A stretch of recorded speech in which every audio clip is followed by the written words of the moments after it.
get started. It's 3:46. Hello, and thank you for joining us today for the final breakout session of FormFest 2025. We've been experiencing some really choppy internet, so we hope to be here with you the entire time. But TBD, this will be exciting. Okay. So my name is Rachel. I'm a legal design strategist, and I work on integrating human-centered design into civil court reform and access to justice more broadly. And so for those unfamiliar with civil court governs cases like eviction, family law, debt collection, and estates. And I'll pass it over to Molly. Thanks, Rachel. Hi, everyone. My name is Molly Graham. I'm a design researcher working at the Public Policy Lab, and I've been working on form-related projects for a few years now, and my work brings together, it's like the melding pot of qualitative research and systems thinking to support public systems in improving communications, operations, and just finding ways to support the people that they serve. And today we are talking about distributing labor in forms through human-centered design. We'll briefly talk about, one, how we think about forms and their purpose. Two, we will review some of the recent academic research on administrative burden that's influencing our thinking about labor distribution, but also about human-centered design and public programs more broadly. And then three, we'll discuss human-centered design and questions for distributing labor on forms. So this talk is truly a reflection of our current musings on the relationship between human-centered design and administrative burden. And we know burden is something that most practitioners are thinking about in some capacity as they do their work. And so as much as we hope that people will come away from this with new thoughts and language around burden and labor distribution on forms, we also just want this to be an invitation to have more conversations around how practitioners are thinking about and measuring burden in their work. So some of the different projects we're going to be drawing from in this presentation include rental assistance through people-informed design. So that's otherwise known as RAPID. So it's a 2-year partnership that PPL, the Public Policy Lab, had with the New York City Department of Housing Preservation and Development. And it was to assess how HPD could improve the housing choice voucher experience for tenants, owners, and staff. So it's taking a look at that application. And next, we have the HUD form redesign. That's also known as the National Common Application for Subsidized Housing. And that is another project where PPL created tenant-friendly template forms that comply with new HOTMA requirements that came around this past year. And these templates will be used by local housing authorities to create improved application materials to connect more Americans to affordable housing.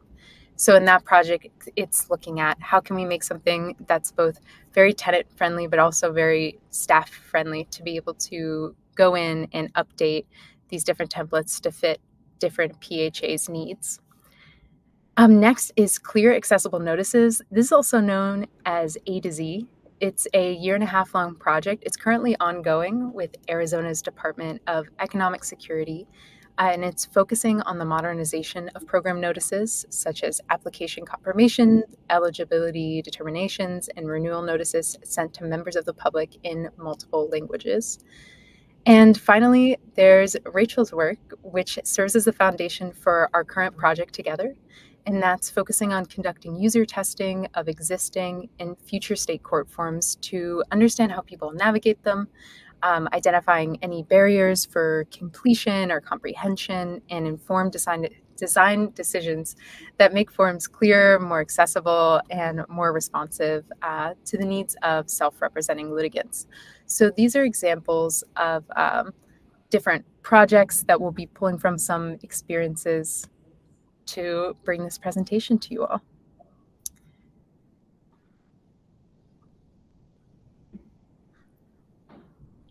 So, Molly? hello. I'm going to turn my camera off. I am awesome. And that is what has led us to doing this joint work together. Were you able to hear me, Rachel? Yeah, we can still hear you, Molly. Perfect. I'm the person experiencing interesting internet issues. And if I drop, you can find me on ham radio. I'll be on the 2-meter band, where I'll say the rest of my lines. So that is what has led us to doing some joint work together to create a design system for court forms in Michigan's civil court system. All right, a little bit about how we think about forms. So Molly and I have spent a lot of time discussing the many purposes of forms, and I imagine every practitioner has their own journey in their understanding of the utility of forms. I wanted to share 3 quotes that really informed my understanding of forms from work that I did on user testing landlord-tenant court forms. One user said, "It's easy to understand, but I have no power at all."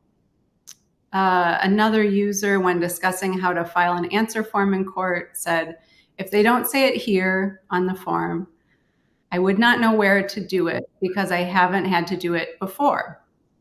And the last quote is from a court administrator who was describing the advice she gives to self-represented litigants when they're struggling to complete forms. She says to them, "This form is your way of communicating with the judge." And so what these quotes did for me was change my understanding of how forms functioned, going from thinking of them as administrative tools to seeing them as critical communication tools. And what also became clear through testing was that for many people who are not represented by an attorney, the form might serve as the only source of information or window into the court system, and served as the primary communication tool, not just about the requirements and processes of the court, but also of that person's responsibilities, consequences of not engaging, and next steps in the court process. And then what was especially surprising to me was the way forms had the additional capacity to communicate power dynamics, which left many users wondering how the landlord-tenant process acknowledged and accounted for their experiences in an adversarial process. And so forms basically serve as this tool and mechanism for people to tell their stories and communicate with the judge. So in summary, as a communication tool, what we're thinking about and discovering is that forms can either provide useful information that makes complicated systems more clear and actionable, or can enhance labor for individuals by keeping processes obscured, which requires extra time and effort to understand the processes as a whole. Oops. All right. Research on administrative burden. So as we dive into the idea of labor distribution on forms, we draw on research by Pamela Hurd and Donald Moynihan, who are both professors at the University of Michigan School of Public Policy and co-directors of the Better Government Lab, which is a lab between University of Michigan and Georgetown University. And they evaluate what works in government. So their book, Administrative Burden, it's often been referenced at FormFest, but I'd also like to highlight a more recent article they published on administrative burden in the social safety net, which offers new insights and updated strategies for thinking about burden mitigation and the ways in which these are linked to human-centered design practices. So the ideas that follow reflect on our thinking and understanding of this topic, but I think the research being done on administrative burden is critical to contemplate when doing work in public systems. Prior to doing this kind of work, I spent many years working as a paralegal, helping people maintain public benefits. And when I discovered the administrative burden book, I finally felt like I had found language and sort of a structure to describe what previously felt very chaotic and disorganized to describe to others. So I encourage everyone who's working in this space to follow their work and the new research from their lab.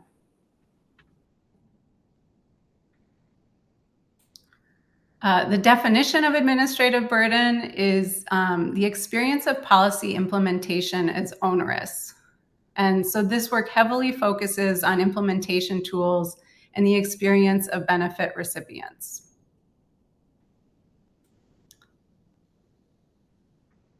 The administrative burden framework is based on 3 key claims.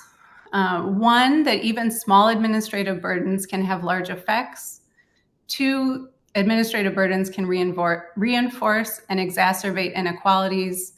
And 3, that administrative burdens can be policymaking by other means, meaning that burdens imposed during implementation, so through tools like forms, administrative processes, or even interactions with individual frontline staff, can ensure that the intended outcome of a program is not achieved in practice.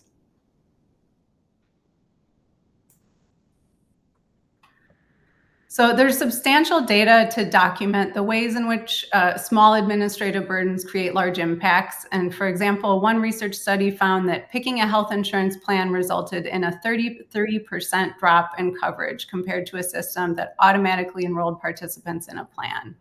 So asking someone to do something as seemingly simple as make a choice, a task that in theory seems reasonable and inconsequential, had significant impact when a default option wasn't offered. In another example, data revealed non-compliance with annual income verifications in the total and permanent disability discharge program led to 50% of these discharges being reversed. They had a 3-year window with income monitoring. And that was despite 92% of borrowers being income eligible. So a request, again, that may seem small and infrequent, like an annual request for income verification, can be burdensome in a way that prohibits individuals from receiving a benefit they otherwise qualify for. And then in the last example, between 2016 through 2019, 250,000 children in Tennessee lost healthcare coverage. 67% of those lost coverage due to failure to return the 47-page renewal packet. It's worth noting that some of this loss of coverage was due to people not ever receiving the renewal packet in the mail, but it also highlights how a small sounding and reasonable request like renewing benefits can balloon into a 47-page size packet during implementation.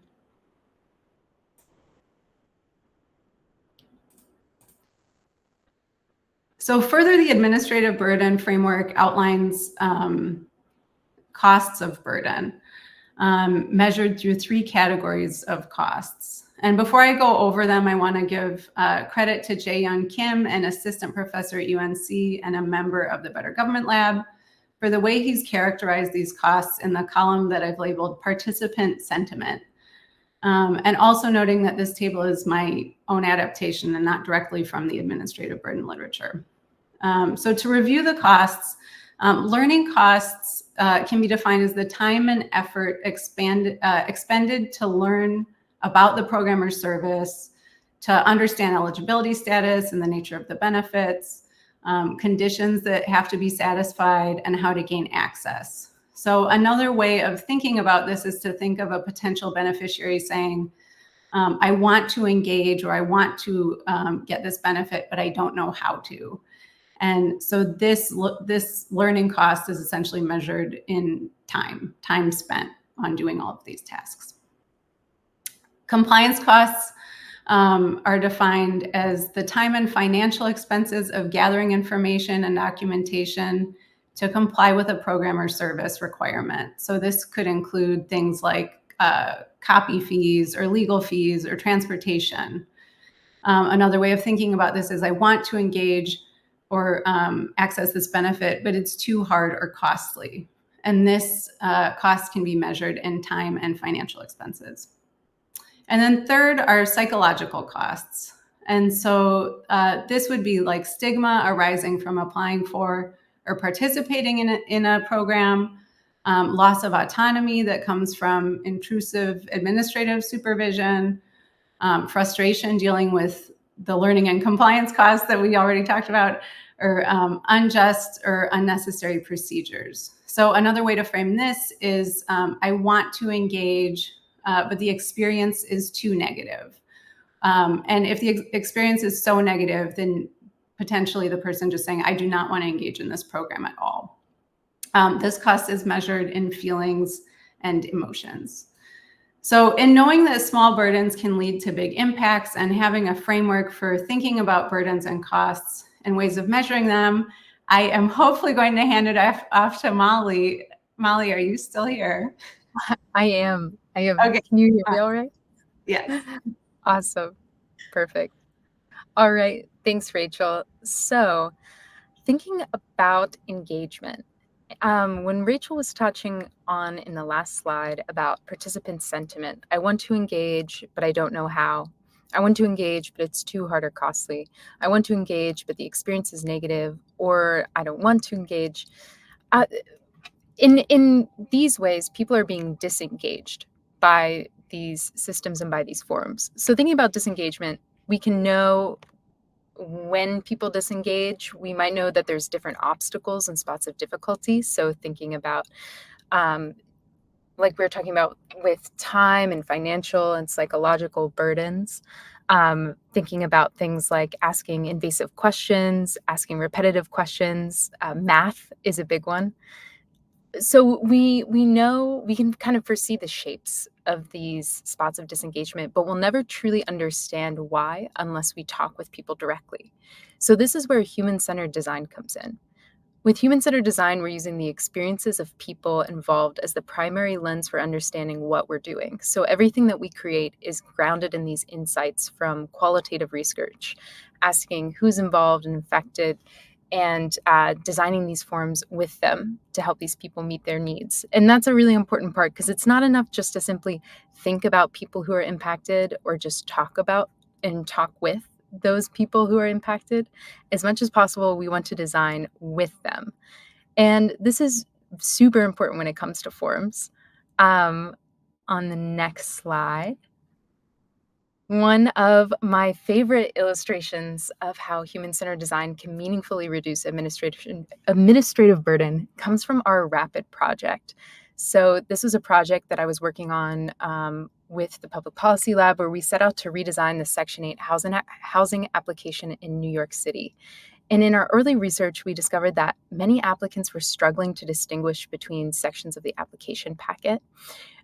So for instance, there was a section where people had to fill in information about themselves, and then they had to fill in information about their household. And so often, even when it was marked or explained in instructions, people would repeat themselves in the household list as well. So they would actually duplicate entire information about themselves. And it would lead to a lot of questions of number of people in the household. And one way that we had attempted to solve for this was we decided to rewrite the page titles as questions to be a simple, intuitive prompt meant to clarify what information we are asking for and to guide users through the form. So on paper and even in initial rounds, we were like, great, this solved the problem. We fixed it. But when we began co-designing directly with Section 8 tenants, a really different reality emerged.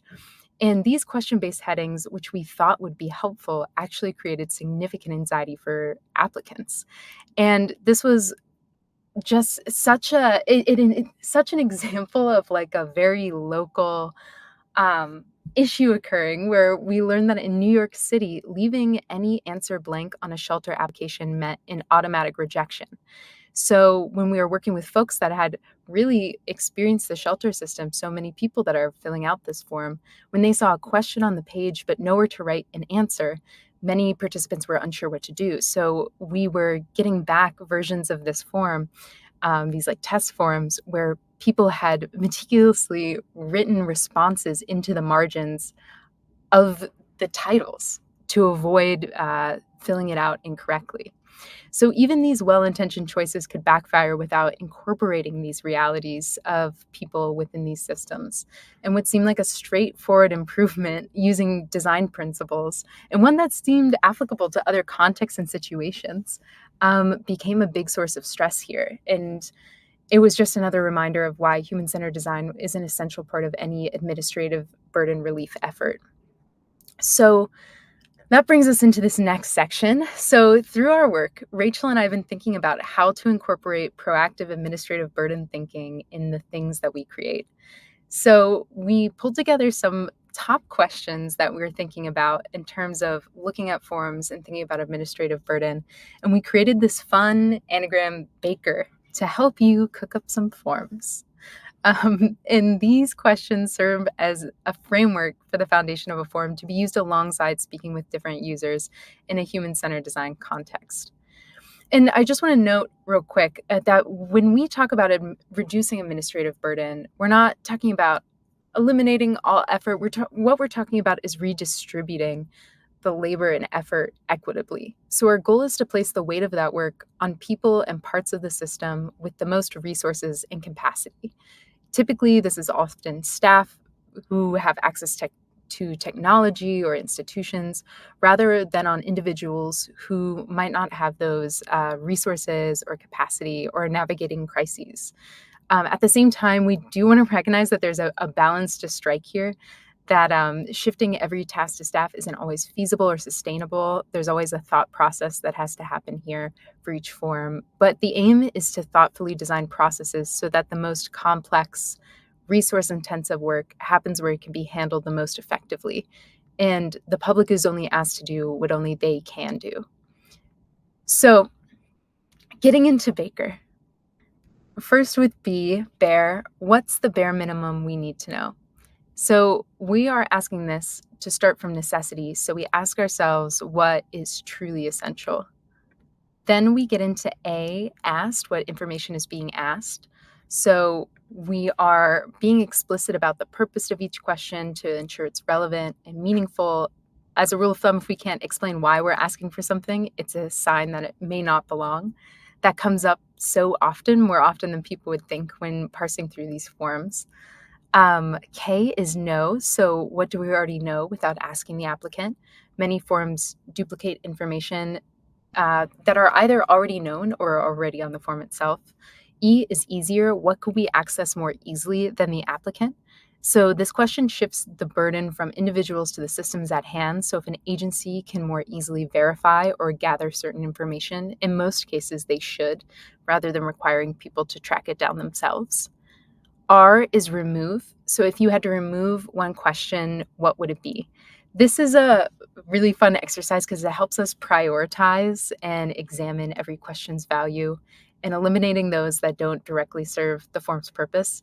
This one's always fun to look at on forms because I find that most of the time there is at least one question you could remove. And it's maybe a fun exercise to do with forms that you have in your world. So this series of questions also helps us peel back layers that accumulate on forms over time. Rachel and I have often mused that forms are like monuments to time. they bear like these traces of past priorities and outdated policies and institutional anxieties. You can see all these different layers of patchwork systems and questions that in response to moments that may no longer be relevant. So like imagining fears of fraud from decades ago, requirements that no longer exist, information that was once needed for manual processes that's now automated.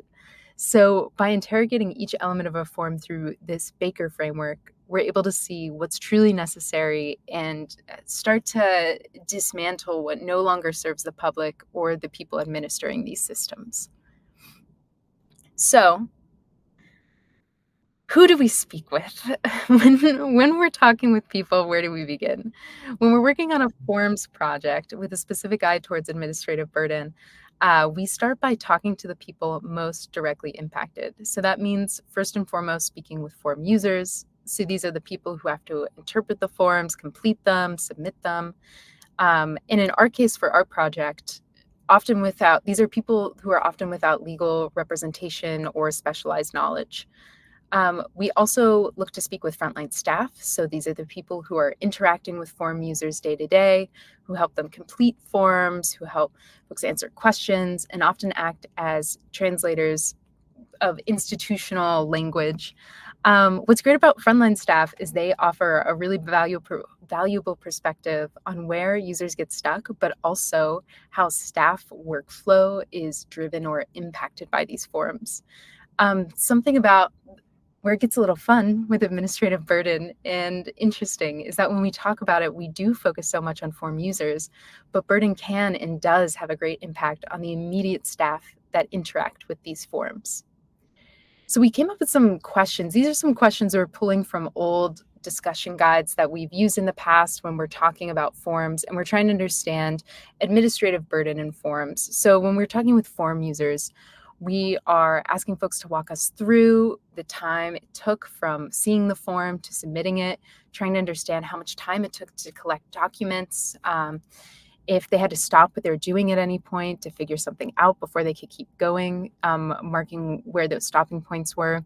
One of my favorites is, what information do you wish was explained or present on this form? And I also love hearing about what the process of completing the form felt like.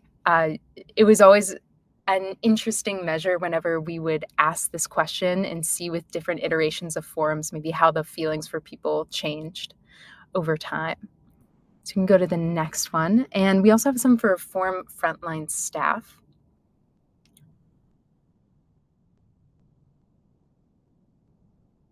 And here it's, we are looking at form frontline staff. Ooh, I just got a little internet blip.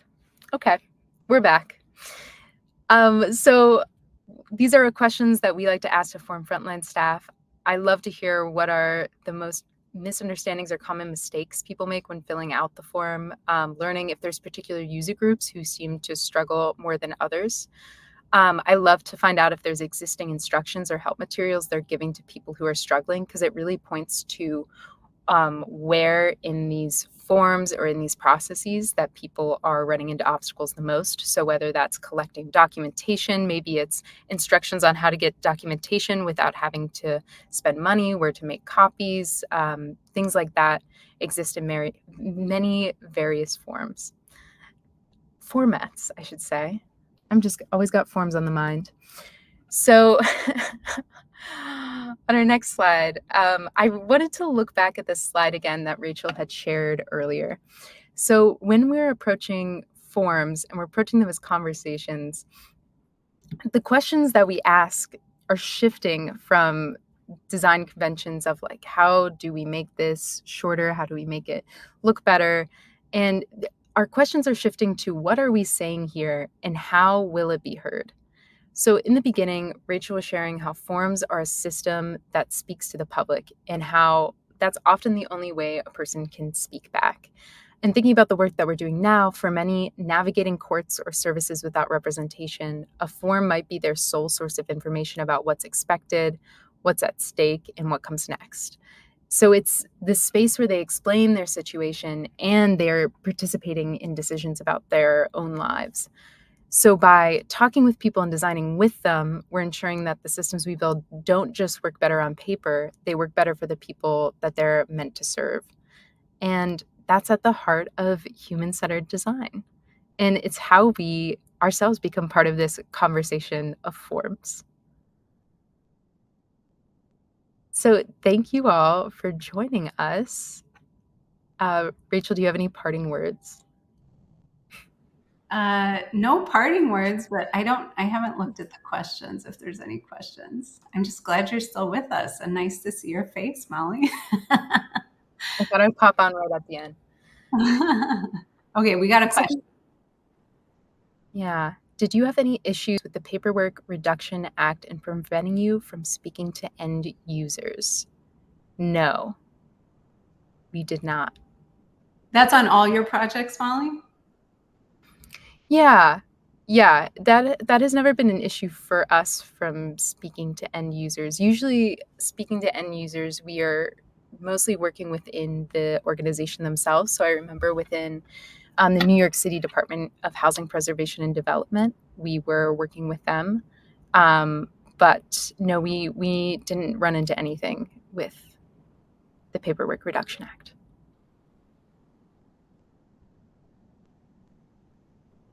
Anything else in the chat? Maybe I should look at the chat. Although I know, Ashley, you're on it, aren't you? Let me see.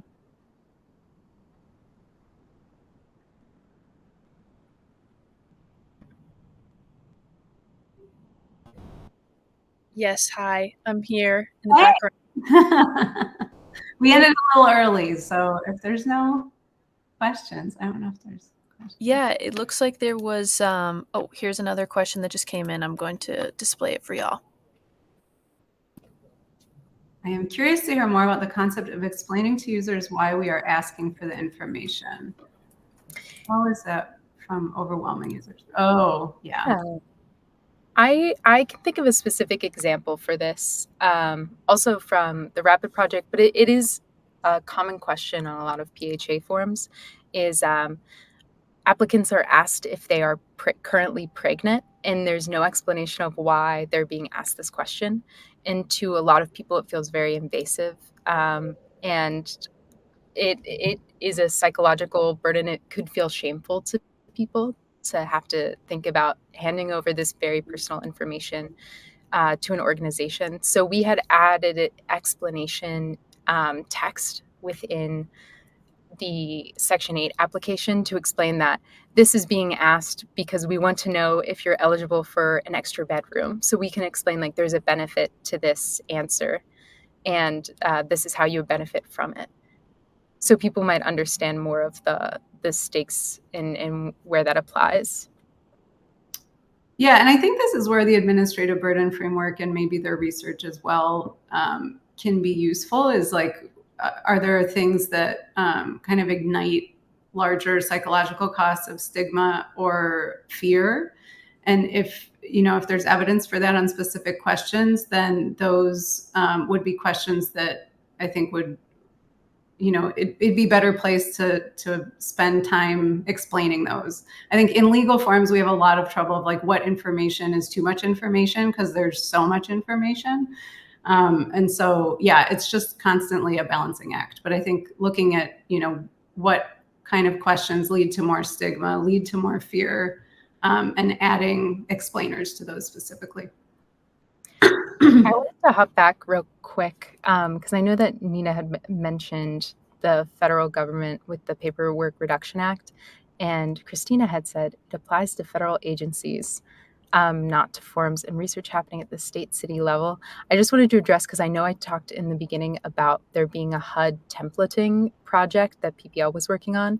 So that project was based off of the results and the qualitative research that we did with the New York City Department of Housing Preservation and Development. I say the full title every time, that's a mouthful.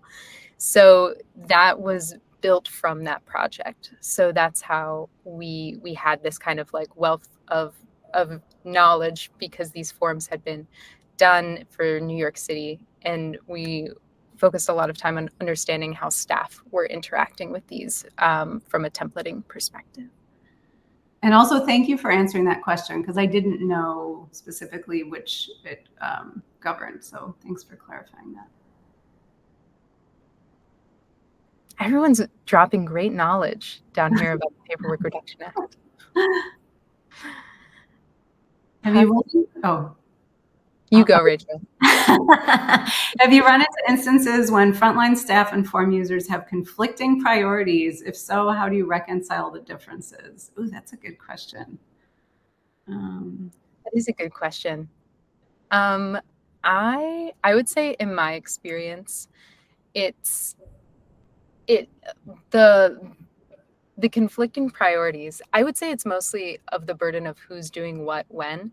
I find this a lot when it comes to math. But what's interesting is that most of the time when math happens on a forum, the staff are checking the math anyways with their calculators at hand. So that's one example where there was a kind of a question of who should be doing this math and where. And sometimes the answer might be a tool to make it easier for staff, because the staff have a computer right there. So it's a question of, if I have this calculator tool right here, or this equation right here, you can pull up this file where they can put the information in and it spits out the answer easier. But it's always a balancing act. I think another one is where it comes to feelings of like fraud is a common fear I find in a lot of agencies. And there it really is a balancing act of like what has truly occurred, what the fears are around that. It's hard to like prescribe a big statement to that one because it's very specific. Also, Rachel, you go. Well, it's mostly making me just think about, in the legal context, like frontline staff, the unauthorized practice of law dictates a lot of what people can and cannot say. And this is a huge thorny issue for frontline staff.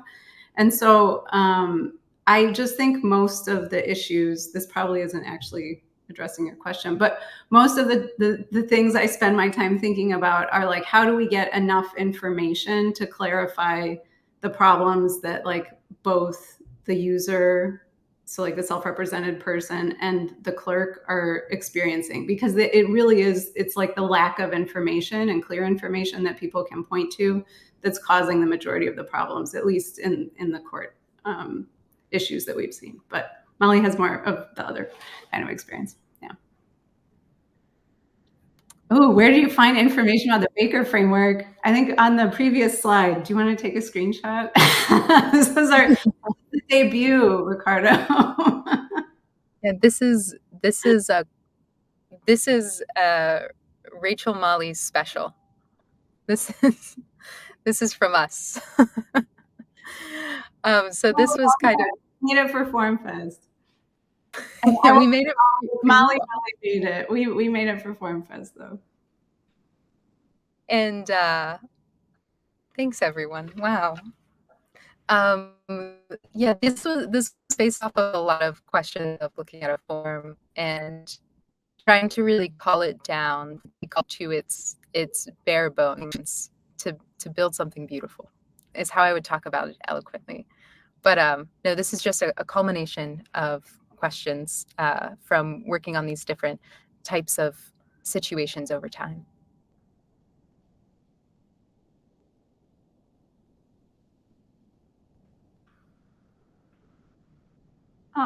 Okay. This session was so great. Thank you. I love the questions shared on the forum user slide. I wonder about the impact of including those questions on, say, a form introduction sheet that would help the folks filling out the form know that there are needed humans on the other side. There are indeed humans on the other side of a form that do care about their, it cut off. I'll have to find that. Oh, it's in the Q&A side. So I wonder about the impact of including those questions on, say, a form introduction sheet that would help the folks filling out the forms know that there are indeed humans on the other side of a form that do care about their experience. It seems like this sort of research could potentially help restore feelings of power to the person completing the form. Yeah, I'm trying to think of what... I think any sign of care to a person filling out a form like this is great. I am always on the realm of saying the less questions, the better. Yes. Or maybe if there's a feedback mechanism, I think that's great. If there is, I think some of form work is about making forms more friendly. There was a whole section of Rapid about how do we make this form feel friendlier. The original Section 8 application, as you can imagine, written in all caps. And someone, when we were working through this form with them, they were like, I feel like I'm getting yelled at every time I work through this form. And so, and we also talk about these forms in terms of like, this might be someone's only interaction. I think you said this once, Rachel, whenever we were talking one time, and I was like, this blew my mind, is this might be someone's only interaction with the government is through a form. And so wondering what that feels like for folks. So I definitely agree with the sentiment of people knowing that there's someone else on the other side of the forum and like that there's people there that are reading. I saw one person interested in seeing the frontline staff questions, so I'm going to go back to that. What was your experience working with low literacy folks and people with low English? Anything special in the Baker framework for them? Also, Rachel, if there's any point you wanted, I feel like I'm on a roll. No, now. I feel like roll around, Molly. It's good. I feel like I'm having some internet, so I'm just talking until I don't have internet. So in my experiences in working with folks, I mean, it was just trying to incorporate plain language. We're trying to make sure that everything was on at least an 8th grade reading level. And we were trying to understand how much of legalese was necessary on, this is for housing forms. Court forms are a whole different section when thinking about legalese. And there's another organization called Transcend that's currently working on plain language translations for these court forums. But